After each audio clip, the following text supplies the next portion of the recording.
With the passage of the 13th, 14th, 15th, and 19th Amendments, we knocked down voting restrictions based on race and sex.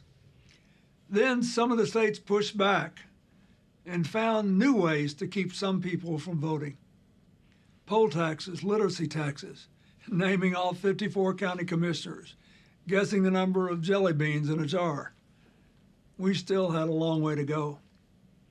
In the 50s and 60s, we marched, we protested, and a lot of people had to put their lives on the line, and many gave their lives before we could pass the Voting Rights Act in 1965. That landmark law swept away a century of shameful efforts to suppress the vote and mandated that states and counties with a history of voter suppression couldn't make any changes to their voting laws without running them by the Justice Department first. Then in 1971, we lowered the voting age to 18. In 75, we passed new voting protections for people with limited English skills.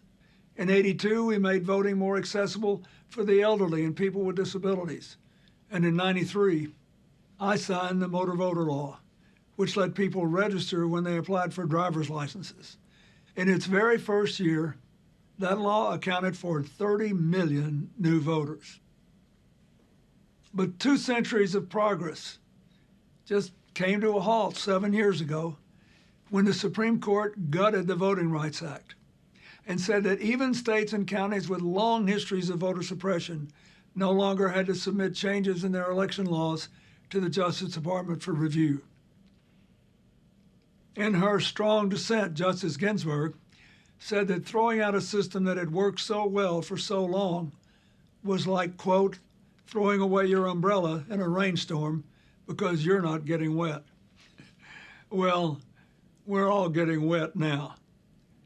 We've been rained on in the last 7 years by 26 states that have made it harder to vote. Voter ID laws, cuts in voting hours and early voting, purges of voter rolls, and eliminating polling places and voting machines so that you're standing in line for hours. And now, even crippling the Postal Service in the midst of a pandemic so that your vote might not be counted at all. So ask yourself this: if your vote really doesn't matter, why are people working so very hard to make sure you don't cast it? Because it does matter. There's real power in your vote, the power to make our union more perfect. And there's only one response to people who are trying to suppress your vote: make sure they fail. It's our turn to push the boulder up the hill, our turn to use our power to make a more perfect union, our turn, our sacred duty to vote.